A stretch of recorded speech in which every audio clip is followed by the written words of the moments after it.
All right, are we all set? Right. So I wanted to welcome everybody to our meeting tonight to talk about the plans for the financing formula. But before we get started, I did want to acknowledge we do recognize that this is a particularly challenging time with the transition going on. And we certainly have heard loud and clear from everybody in the field that there is a lot that programs are trying to figure out and juggle, and it makes things particularly stressful at this moment in time. And although we're not going to spend time clarifying and discussing some of those challenges, we do want you to know that we're hearing from you and thinking a great deal about what is being shared and looking for different ways to support the field through that particular transition. So we do appreciate everybody taking the time in the middle of all of that to come and have a slightly forward-thinking conversation about where our current planning is around using a financing formula to disperse the federal stimulus funds and try out a new way of funding programs in the field. And Jeff Lambert from Third Sector is here to talk to us about the planning to date. So I will turn it over to him. Thank you, Jocelyn. I appreciate that. Sorry, Sarah, can you give me a screen sharing privilege, please? Yeah, really excited to talk to you all tonight. Thank you so much for taking some time out of your evenings. Know how busy everything is right now. So seeing some familiar names from folks we talked to back in April. You may recognize Third Sector and recognize me if you were able to join some of those opportunities in April, but if not, no problem. We'll be kind of giving the full context again here tonight, and just really appreciate all of you taking the time. And so want to walk through, as Jocelyn said, some of the EEC's plans for how to potentially distribute the federal relief and recovery funds. And so the way this will work is I'll present for about 20 or 25 minutes, just sharing some information and some background context. And then at the end of that time, we'll have some more interactive time. We'll use Poll Everywhere, where you'll have an opportunity to submit questions, and we're really excited to get your input on some specific questions, as well as just address any broader questions you all have. And so the chat function is disabled right now, so it will only go to Sarah from EEC, who'll be monitoring the chat. And so if you have a technical problem or if there's a clarification question you need to raise, you can send that directly to Sarah. But otherwise, just know that in about 20 minutes after I get through some of the information, we're really excited to hear from you, and there'll be a chance to submit your questions then. So just very briefly, some background on Third Sector and our role in this project. My name is Jeff. I work for Third Sector here in our Boston office. We're a nonprofit that works with state governments, and we've been working with EEC since last fall on thinking through, as Jocelyn said, a potential new approach for financing the early education and care system, and specifically around distributing this federal funding. And so this round of distribution of the federal funding, Commonwealth Cares for Children, or C3, just want to give some background context on this before we get into some more of the specifics. And so, this is going to be at least $225 million of initial investment. It's just going to be distributed in 6 monthly payments, likely beginning next month in July. And just as a reminder, this is completely separate from the state funding system that's operating currently. So this is not replacing subsidy funding. This is additional money that EEC has received from the federal government as part of the American Rescue Plan and the stimulus bill passed in December that EEC will be using to get out directly to programs. And so EEC really had 4 principles in mind as we worked through designing this approach. The first is stability. So just knowing how trying and challenging this past year has been for programs, making sure that this funding is flexible and meeting programs' needs to continue to operate and maintain quality. And alongside that is also adequacy, making sure that this funding is sufficient and structured in the right way to support programs' healthy finances and their ability to invest in compensation for early educators. And then in addition to that, really thinking about the equity implications as well along a number of dimensions. And so thinking about equity in terms of family childcare providers and center-based providers, thinking about equity in terms of small, single site providers, as well as those larger agencies that might operate multiple sites. As well as making sure that we're thinking about the distribution of funds across the Commonwealth in terms of what proportion of the funds are going into historically marginalized communities and under-resourced communities and going to those providers who serve low-income families and families of color across the Commonwealth. And then finally, a really important piece of this is simplicity, and that's something we'll keep coming back to throughout the night, is EEC wanting this to be an approach that avoids creating a burden for providers. And so trying as much as possible to make the application for the funds very simple, straightforward, easy to submit, not requiring too much detailed information that could be a barrier to accessing funds. And so, as I said earlier, we had the opportunity to speak with many providers in April and share a kind of initial version of this potential approach, and got some really great feedback from all of you that is reflected here in the updated plans. And again, hoping to get more great feedback tonight so we can continue to refine this approach. And so really two themes came through most strongly in April. One is just, these funds are badly needed and needed in the short term for recovery and stabilization. The need is urgent, and anything the EEC can do to get the payments out more quickly and make the process for receiving funds simple and straightforward, and give providers the support they need to access those funds, whether it's various ways to apply for providers who might not have access to technology, the application available in various languages.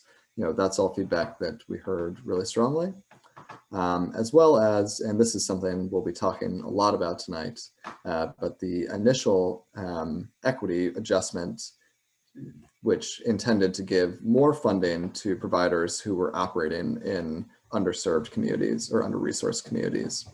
And acknowledging that that was a great starting place, but there was a need to supplement that approach that was based just off of the location of providers, to also think about how to include other providers who might be serving low-income children and families. And so you'll see this response throughout the presentation tonight, but in terms of our first theme around just the urgency of this funding, this funding is designed to be very flexible and getting out as quickly as EEC can kind of line things up and get it out, and knowing that it needs to be used for a variety of purposes, and that each provider may be in a different situation for what they're needing to use those funds for. And as I said before, really a key principle guiding everything is keeping the application for funding as simple as possible. And as we'll walk through in some greater detail, the current thinking is that providers could now qualify for the equity adjustment, either by being located and operating in under-resourced community, or if a significant proportion of the children they're serving are receiving subsidies. And we'll go through this in more detail.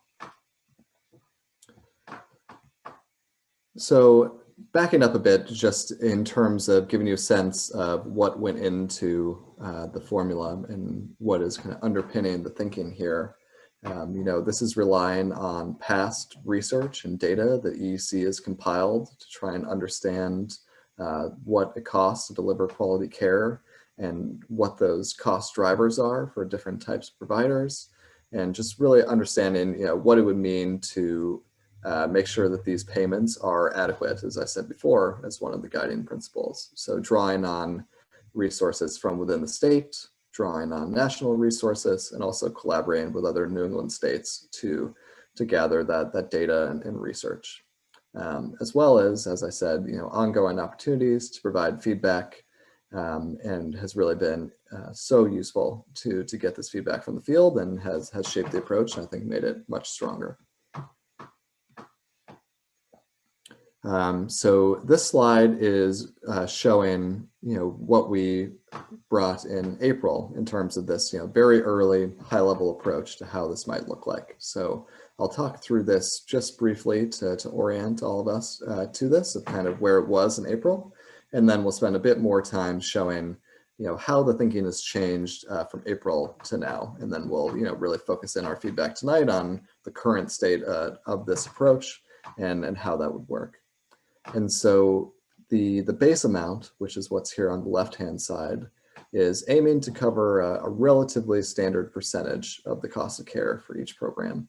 And I know this might be all hard to think through without knowing exactly what these amounts will be. That's something that EUC is still working on determining, what exactly the amount of money each provider would be receiving, just based on budgeting and figuring out exactly how the program will work. But as a general principle, trying to start with around 10% of monthly operating costs as the target. And so I think that you can kind of think of that in your head to give you a sense for how large these payments would be. And so for each program, there would be, the starting amount, which again is coming from trying to target 10% of monthly operating expenses altogether. And then scaling this payment based off of the license capacity. So not your current enrollment or your current attendance, because we know that this past year has been so challenging and that some providers, the enrollment and attendance may not have bounced back yet, but instead looking at the license capacity and using that as the starting point for how much funding each program will receive. And then, as in this previous approach, thinking through what other aspects change the cost of care. So the age group of children served, potentially regional differences in the cost of care. And we'll talk through kind of how that's evolved. On the equity adjustment side, as I said before, starting from a place of really thinking about this as being driven primarily based on where the provider is located. Using the CDC's Social Vulnerability Index, which is something we'll talk more through and give you some background on. So just to know that that was the starting point, really where providers are located, and we'll show how that approach has changed in response to feedback.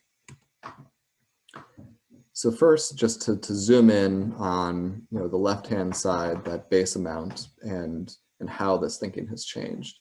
And so one piece is that, after hearing from all of you in the field, as well as some deeper research, deciding to not include any adjustment for regional differences in the cost of care.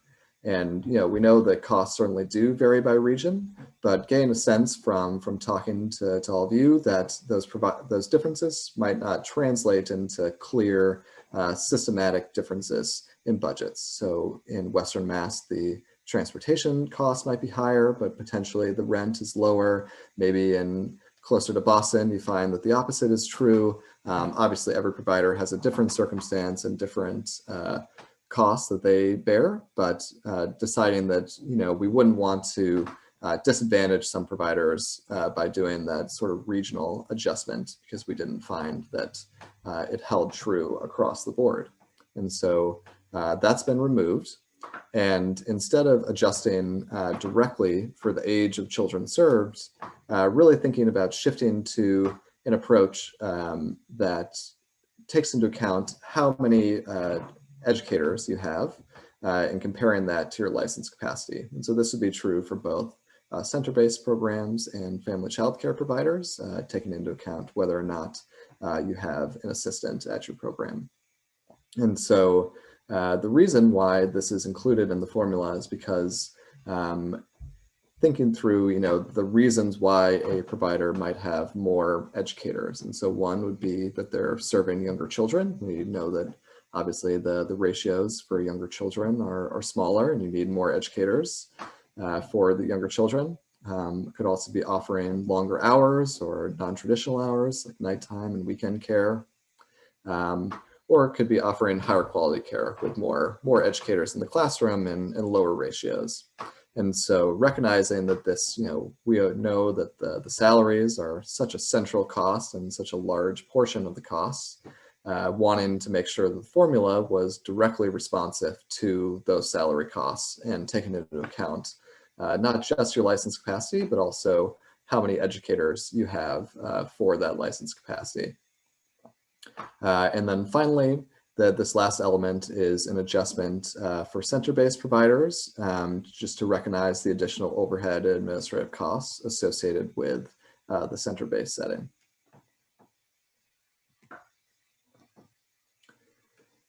And so now I'll shift to talking about the equity adjustment. And as we get into this, we're going to spend a bit of time here just to make sure that we're all on the same page about how this would work. But do just want to remind you that all licensed providers who are currently operating will receive the base amount. So the slide that I just talked through. And the equity adjustment is additional funding available for providers who qualify. But this would be, you know, somewhere 25, 35%, somewhere in that range, additional funding. And every provider is going to be eligible for that base amount. And so this is kind of above and beyond funding that we're talking about now. And so, as I said before, really had been driven by just being located in an under-resourced community. And after looking at various factors and various other ways that we could potentially change the approach, EEC settled on adding an additional criteria of if a substantial proportion of the children that you're serving are receiving subsidies. And in addition, recognizing that there still might be some gaps in that, and that might not catch all providers who are serving and enrolling underserved families. Also considering an appeals process where you could submit information about your enrollment practices and the types of children and families that you serve if you think that you're missing out on the equity bonus. And so this again is just talking through that same point of how now enrolling a significant number of children receiving subsidies is another avenue through which to qualify for the equity bonus. And this was really driven by what we heard from all of you in April. So I know I've been referring to the Social Vulnerability Index. So now I just want to explain a bit of what this is and how it works. And so the Social Vulnerability Index is developed by the CDC. It's been around for some time. It's used by a variety of government agencies. You may have seen it used around the vaccine rollout, but also used to target resources after natural disasters and other purposes. And so you can see here, these are the 15 different variables or 15 different data points that the SVI takes into account. And so going beyond just the socioeconomic variables, like how many people in that area are unemployed, or the average income of people in that area, and also getting into, you know, do the people in that community have access to a vehicle, or are they often living in crowded housing? What is the English language proficiency in that area? And thank you, Sarah, for dropping in. That link will take you to the CDC's website, which has all the documentation available for the Social Vulnerability Index, as well as the data itself, if you'd like to download it. And so again, you know, in a perfect world, we would be able to know the actual enrollment of every program and knowing the children and families they're serving.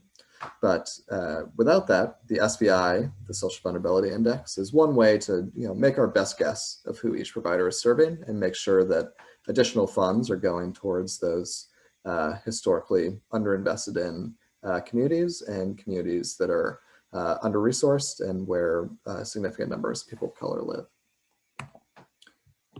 And so just to make this a little bit more real, these scores are all between 0 and 1. With the higher scores reflecting a more under-resourced community with additional systemic barriers to success. And so this slide just shows you, what these scores mean. So if we look at that SVI score between 0.8 and 1, this bottom box, this is really reflecting communities with some significant barriers to success in terms of a substantial number of residents living in poverty. A quarter, 25% of residents with no high school diploma.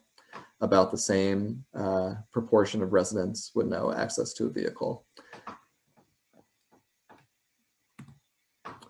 And here, just wanted to give you a sense of where the childcare supply in the Commonwealth is located. And I think the big thing to take away here is that family childcare is extremely important to the childcare supply in under-resourced communities. And you can see here in the high and highest SVI groups, really significant proportion of family childcare supply is located in those communities. And it's just really a reflection of what we know in terms of just how important family childcare is to communities of color and under-resourced communities. So this is intended to help us all just think through how this equity adjustment would work, which again, every provider that's eligible, so that's licensed providers who are operating in that month, is going to be eligible for the base amount of that monthly payment. And then some providers will be eligible for somewhere around 25 to 35% additional funding if they qualify for this equity adjustment. And so we're going to kind of break this into 4 types of providers. And so group 1 is providers who are located in low and medium SVI communities, so more affluent areas and some middle class areas, and also not serving a significant percentage of children receiving subsidies. So a lot of private pay families, and again, located in those low and medium SVI areas. Group 2 is providers who also are not serving a significant proportion of children receiving subsidies, but they are located in under-resourced communities. And as we really dug into who is in that group, I think it's certainly providers who are enrolling underserved children and families and are really critical to serving those families across the Commonwealth, but for one reason or another are not part of the subsidy system. Group 3 is kind of the opposite. So this is a provider that might be located in a middle class or a more affluent area, but is serving, at least a third of their children are receiving subsidies. And then finally, group 4 is the overlap of both of those. So located in under-resourced community, a place with a high SVI, and at least a third of the children enrolled are receiving subsidies. And so this is those same groups, but we're just trying to visualize this a bit here. And so the 2 axes of the graph are the social vulnerability index on the bottom here. So as you go further to the right, each of these dots is one center-based program. So the dots further to the right are located in a higher SVI community. And on the vertical axis here, we have the percentage of children receiving subsidies. So these dots really close to the top, a lot of the children enrolled there are receiving subsidies. And then down here at the bottom, very few of those children who are enrolled are receiving subsidies. So you can see that if we just use the SVI to pay this equity bonus, then we'd be including here group 2 and group 4, right? Everything above a 0.55 SVI. But that would really be leaving out group 3, which we know, they might be located in a more affluent area, but are still serving a lot of children receiving subsidies and are really important to make sure that low-income families across the Commonwealth can access high-quality care. But if we just used subsidy, so if we just said anyone who's at least a third of your children are receiving subsidies, you receive the equity bonus, that would be groups 3 and 4, but we'd be leaving out group 2, which is this large group of providers that are located in under-resourced communities and really important to the supply there, but for one reason or another don't have a significant number of their children receiving subsidies. Yes, so Sarah just passed along a question from the crowd around whether each of these groups is getting the same equity adjustment. And so this graph, I know, first I'll show it here visually, and then we'll see it again, and you can see here on the right-hand side kind of the criteria, whichever way is best for you. But you can see that there's going to be 2 levels of the equity adjustment. One is level 1. So there you'd receive around 25% more funding if you're in level 1. And you could qualify for level 1 either by having between 1/3 and 2/3 of your enrolled children receiving subsidies, or being in a community with an SVI between 0.55 and 0.75. So you can see that here in this inner box. Those are the two ways to qualify for that level 1 adjustment. And then as we move out to the outer box, that's the level 2 adjustment. So that would be either, you're above 2/3 of your children are receiving subsidies, or you're above a 0.75 on the SVI. And so either you're, past this line further to the right, or you're above the 0.66, the 2/3. And so that would be how EC is thinking about distinguishing between these groups and the equity adjustment that each would receive. And just to wrap up here before we move into questions, thank you all for your patience. I know this is a lot of information, and we've got half an hour left to really dig into questions and have some more back and forth, but appreciate the patience through the presentation. So this is, kind of where the formula has landed, and this is kind of EEC's current thinking and current approach that we'd really would like your feedback on. And so here, I think the only call out to make beyond what we've talked through already is just for center-based providers, total payments will be capped for programs with a high ratio of CEO compensation relative to median educator compensation. And that's the details of that are still being figured out. But in terms of what that ratio would look like, I think something like 30 or 40 or 50 to 1 is somewhere in the realm of what's being thought about there. And for those providers, the payments being capped. But for the vast majority of providers, that will not apply. And here, then you're looking here at the base amount and the equity adjustment, which is what we just walked through. So a starting amount that's still being determined, but you'd have an amount per slot multiplied by your license capacity, and then that would be adjusted for the ratio of your educators to your license capacity. So the more educators you have, and this is educator full-time equivalents or FTEs. So if you have someone on, part-time, that would count as 0.5 potentially. And so the more educators you have, the more funding you'd receive. And then this adjustment to recognize the overhead and administrative costs that apply for center-based providers. And then as we just talked through, every eligible provider is getting this base amount, and then some providers are qualifying for either the level 1 or level 2 equity adjustment, as we just talked through on the graph with those different groups. And again, EC is thinking about an appeals process for, how exactly, or for how providers who, feel that they deserve the equity adjustment but aren't being captured by these criteria could potentially apply to be considered. And that's something we really like all your feedback on tonight, is thinking through, if we went forward with these criteria, is there a type of provider that's likely to be missed? And so with that, would really love to start to hear from all of you and get into answering some questions. So Jocelyn, I'll let you explain how to get onto the Poll Everywhere. Yeah, before I do, I think there were a couple of questions that I can answer.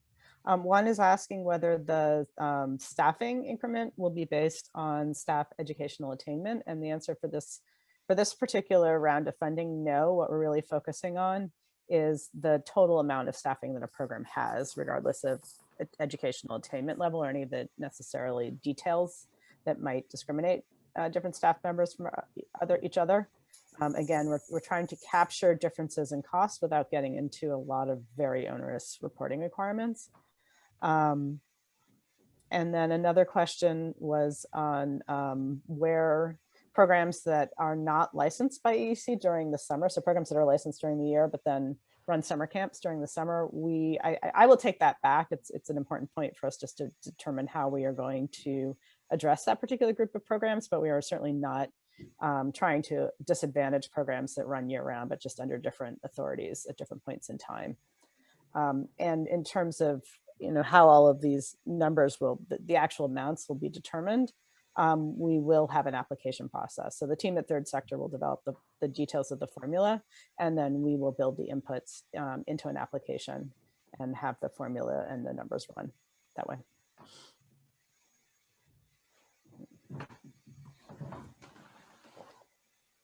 All right, so I think that many of you are familiar with this process, but we are going to use something called Poll Everywhere to gather feedback on both what we've said in general terms, and some specific questions that we have as well. There are 3 different ways to join us. There's a QR code that you can scan with the camera on your phone.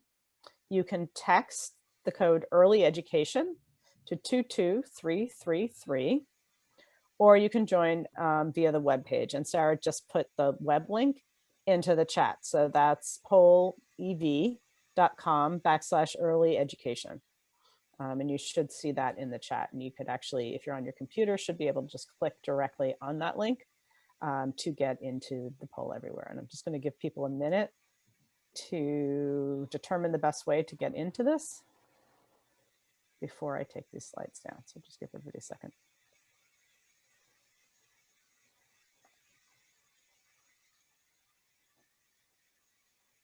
All right. We will keep the link in the chat. Obviously, it's already there. And I am going to start sharing the poll and the responses. So I've got a full screen. Make you guys smaller. And activate and show responses. So you should be able to start responding. We're just trying to understand who's on the call. The questions have been translated into English and Spanish. I apologize for the fact that that does yield a lot of text on the page, but we wanted to make sure that these were clear to everybody. So it looks like we have a good contingent of family childcare educators and a good contingent of program administrators, as well as some advocates, roughly equal amounts at this point. All right, I'm going to go on to the next question. Those answers seem to have slowed down. So also interested in whether, for those working in a program, do you receive funds from EEC? Do you get any grants? Do you receive any subsidies from us? Give that a minute for people to respond. It looks like most people on the call do, or they're not in a position where that they would. But we also do have some programs that do not. So receiving this funding from EEC would be something that is new.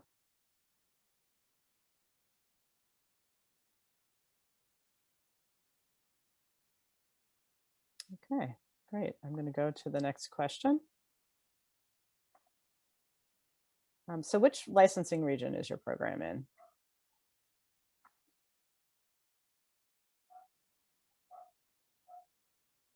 Oh, sorry about the double 3. The Northeast region. I think I put the Spanish translation in the wrong place. Okay, so pretty heavy, good representation from region 2 and some from region 1, 3, and 6. Okay, so this is an open-ended question. We do want to understand what questions you still have that were not answered, or considerations that you want to call out that we didn't address, but you think that we should be attending to. What should we be thinking about that we haven't shown you that we are considering yet to date? What do you just wonder and would you like to know?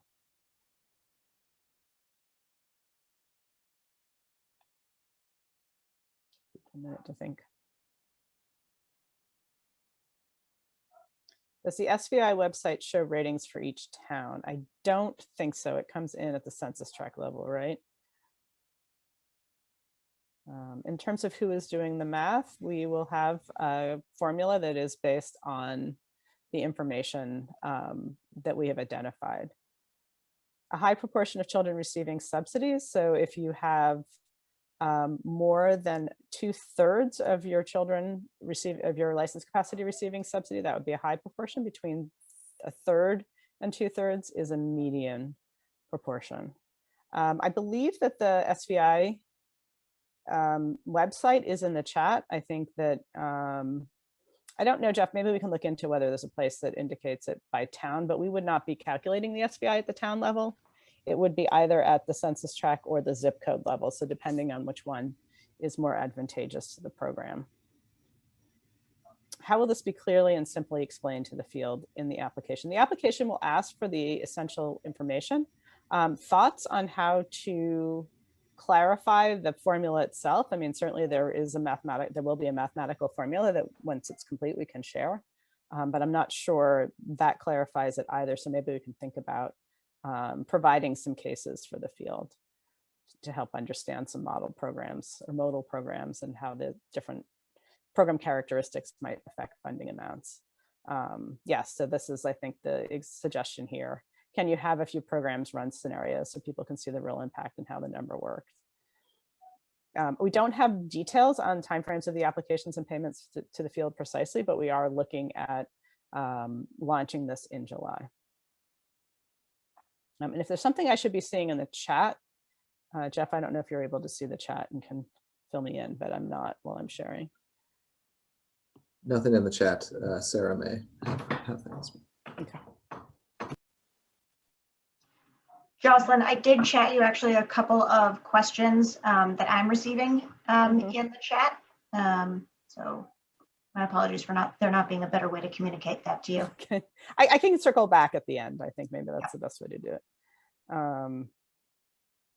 When will we see the actual numbers that go into the formula?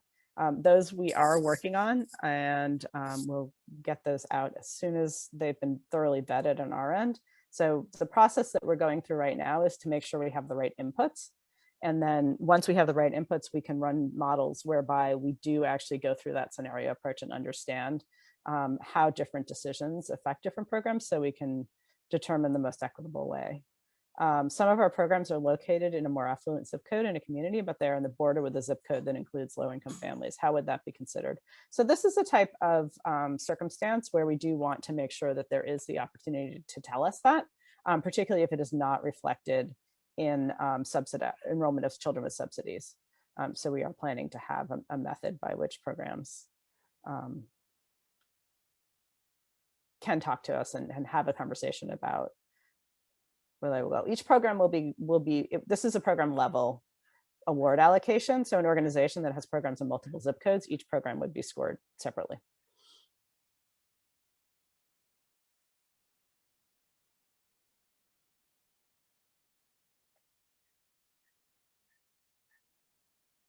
Okay, I think I will move on to the next question. So we're also I think we've started to answer this in some cases, but we do also want to make sure that, if there are programs that enroll underserved children and families that might be left out of the equity adjustment, so they wouldn't be serving more than 1/3 of their capacity with subsidized children. They're not located in high SVI communities. What are some of the other ways in which a program might be serving underserved children and families that we should be considering, and if possible, building into the formula? Open to thoughts on that one.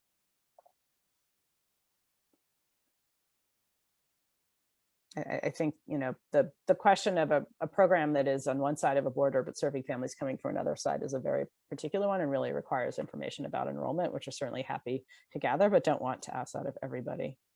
So looking for programs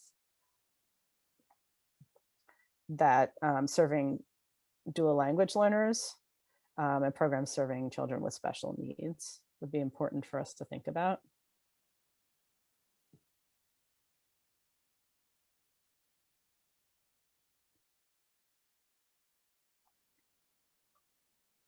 Let's see the thoughts.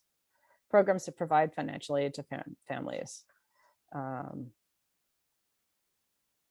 So an FCC that's located in an affluent area but serves people from many towns and cities. I do think that those particulars around enrollment are something we probably will need to find a way to address on a case-by-case basis, but are happy to find a way to do that.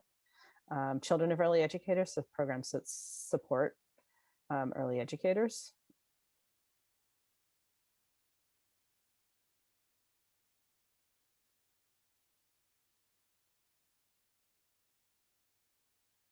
Children who might qualify for subsidies but can't because of immigration status. So, I mean, in particular, thinking about programs that are in areas with high numbers of recent immigrant families.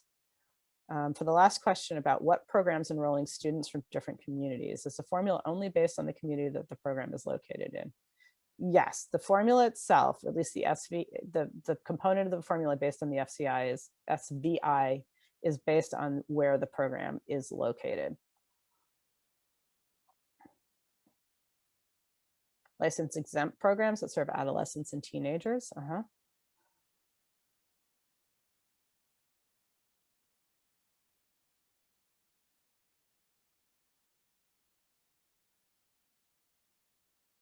So thinking about programs that are serving families that are barely making it. So they're not on subsidies for a variety of reasons. And I think, we could have a long conversation about what that is, but how are we identifying the programs that are supporting those families? And I think this ties back also to that question about can we keep track in some way programs that are finding ways to support families through tuition remission, scholarships, other pieces like that.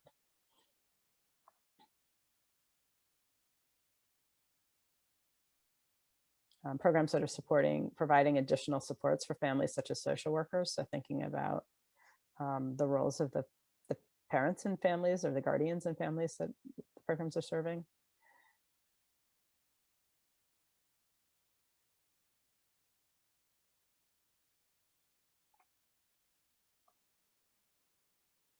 All right, I think I will move on to the next question. But you can certainly always chat, Sarah, if you come up with thoughts after this. So we also do want to understand as we model out how this program, a formula might function, we do want to understand our assumptions about how programs are staffed and the range of which sort of the different types of staffing programs have. So for FCC providers who are on this call, how many people do you have working in your program on a typical day? So it looks like it's one or two. So some programs it's just the educator, and in others, I would guess that there's also an assistant.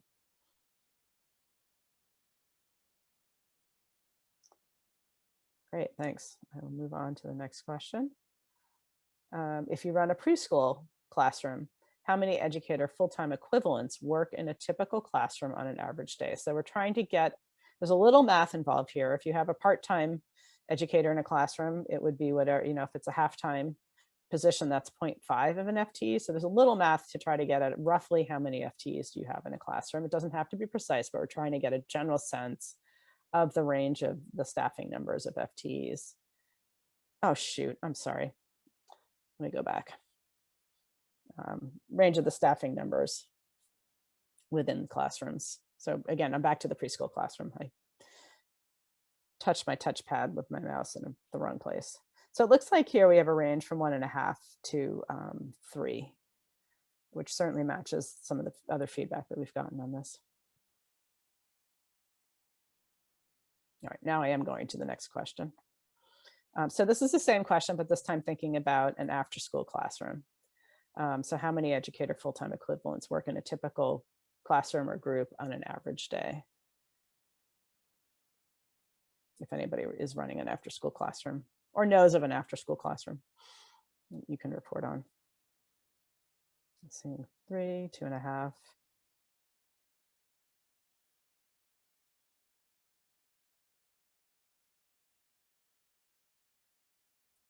So similar ranges, but a little higher in this case, just based on who's here and responding.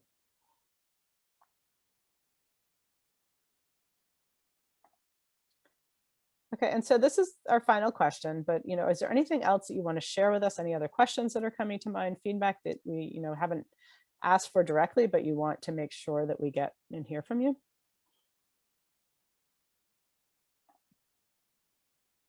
Yes, this is all federal funding. Thank you. How will support staff be credited? Yeah, so this is something I think that we need to get more information on, this question of support staff. It's definitely something that we're hearing a fair amount from the field. We will need a long-term investment. The recording will be available on the engagement website. So also keeping in mind student volunteers, student teachers, other ways programs are staffing. When evaluating the CEO to staff compensation ratio, are you looking at the program director or the true CEO of the overall organization? The true CEO of the organization. We're not looking at director to educator ratios here.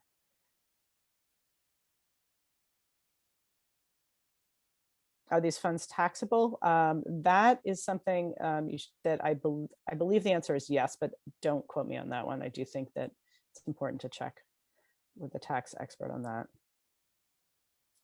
Drivers and transportation are not something that we're factoring into this particular equation, although it does raise the point that that is a cost for programs. Figure out a way to show the universe of children and how this funding is helping and connects with current funding. So, I mean, from what I'm hearing is it sounds like once we nail down more of the details of the formula, it'd be helpful to come back and share some scenarios and share an overview of how this is systemically supporting the field across the board. Do we need to prove that we use the funding, what we use the funding for? So there are some federal requirements about what the funding is for. You'll certainly be used to attest that that is your plan for using the funding. As far as I know, the only time proof would be necessary is if you were in an audit situation.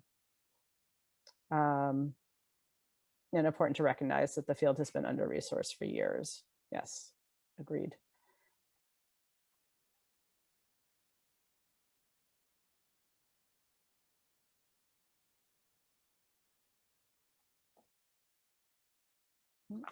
Do we need to?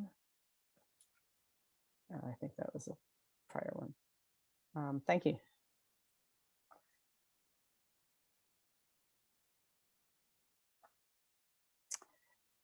Yeah, so the federal requirements put the funding into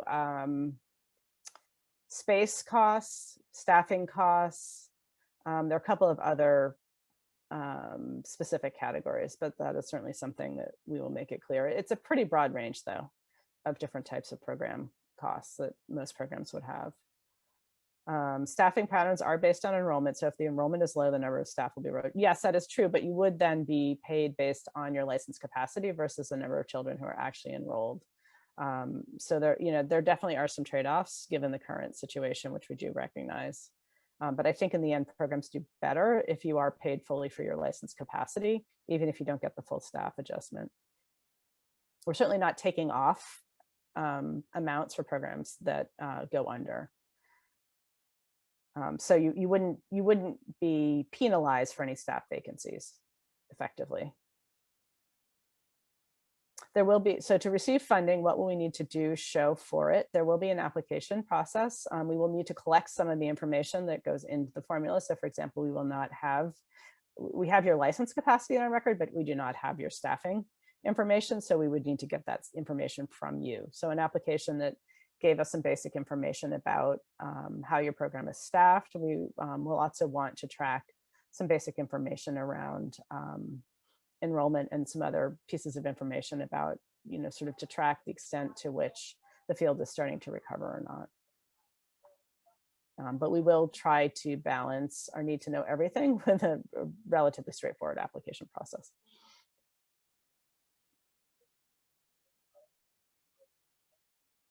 All right, well, this is slowed down. I can leave the poll everywhere active so that you can continue, even if it's not showing on the screen, that you can continue to respond to this. The last question here is, will this eventually be tied to quality? We're looking at a 6-month formula right now. So we want to use the 6 months to understand how this works. I think, the questions that we have been talking about in some of these other engagements are, how do we use this funds to support programs in investing in quality? And so continuing to think about how to take into account staffing, how to take into account educator salaries, are some pieces that we will be thinking about for future iterations. The program situation may change as the funding is released. Will accommodations be available, i.e. more children with subsidies enrolled in September than currently? So one advantage of doing this as a monthly stipend is that to the extent that we can operationally manage adjusting information, we will be able to adjust amounts as we go. And the request that would be lovely if umbrella programs could submit one application for all sites, include details that are site specific rather than to submit individual site budgets. Yes, that one I will take that back. Again, you're recognizing there would be site specific information that we would need, but perhaps not having to go into 5 different applications. I do understand that. So I think what I will do is stop sharing and turn to any questions that have come up in the chat, but I will leave this open so you can continue to provide us feedback through this mechanism. So let's see. So one question is, when do schools have to be opened and licensed to be eligible? So the federal requirements is that the program has to be open as of, I believe it's March 11th. I'm sorry, licensed as of March 11th and opened at the time of application. But yes, I think we can certainly think through whether there could be a process for programs that open during the time of the grant, 6 months of the grant, whether there's a possibility for entering in the middle of that process. Would financial aid be considered the same way as UEC subsidies? I think this is a question that's being raised. I think, the challenge for us is how would we track that? Obviously, we have information about subsidies and not about financial aid, but it's certainly something that we can think about how we might include a question about that and the option to request adjustments on that front.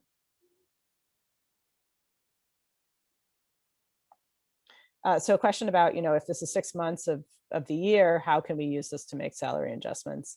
I think, we're aware of this particular challenge and happy to include consideration of stipends, one-time payments to staff as part of their larger compensation as we understand changes over time. I think, did I miss anything there, Sarah? I think I caught the questions that came through. Nope, I think those are the only ones that I had sent you, Jocelyn. Thank you very much. Okay, great. Well, thank you to everyone for joining us tonight. It was great to have an opportunity, and we will continue to share as this develops. Thank you, everyone. Really appreciate your time tonight. Okay. Have a good evening.